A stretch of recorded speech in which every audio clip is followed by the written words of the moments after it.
Birth certificate کے لیے درخواست دینا یا اپڈیٹ کرنے کی تاریخ۔ ہندوستان میں رہنے والے لوگوں کے لیے بہت سے ڈاکومنٹس ضروری ہے۔ آپ کو ان ڈاکومنٹس کی ضرورت تقریباً ہر روز کہیں نہ کہیں ہوتی ہے۔ ان میں Aadhaar card, PAN card, passport, driving licence جیسے کئی ڈاکومنٹس شامل ہے۔ ان میں ایک اور ڈاکومنٹس برتھ سرٹیفکیٹ ہے، جو کسی بھی فارم کو پر کرنے یا کسی بھی اسکیم کے اپلائی کرنے کے لیے بے حد ضروری ہے۔ بہت سے لوگ پیدائش کے بعد اپنا برتھ سرٹیفکیٹ حاصل نہیں کر پاتے، لیکن اب حکومت ان کے لیے قوانین میں تبدیلی کی ہے۔ جنہوں نے ابھی تک اپنا برتھ سرٹیفکیٹ نہیں بنوایا، وہ درخواست جمع کر کے برتھ سرٹیفکیٹ حاصل کر سکتے ہیں۔ برتھ سرٹیفکیٹ ہر ایک کے لیے بہت ضروری ہے۔ اس کے لیے کچھ اصول طے کیے گئے ہیں۔ پیدائش کے سرٹیفکیٹ کے لیے درخواست پیدائش کے 21 دن بعد دی جاتی ہے۔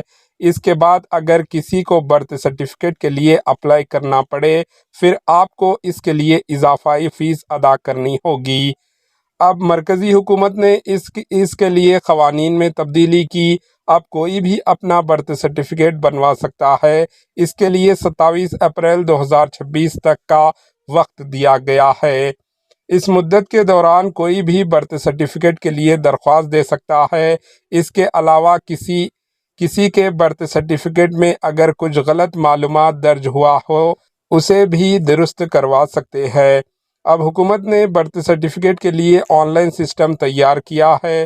تقریباً ہر ریاست میں اس کے لیے ایک آن لائن پورٹل ہے۔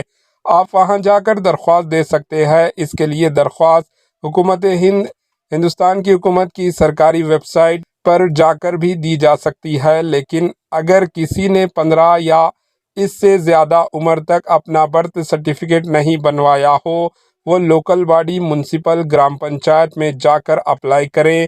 اس کے لیے متعلقہ ڈاکومنٹس بھی جمع کروانے ہوں گے اور مقرر فیس ادا کرنی ہوگی۔ Bureau report, AHN news.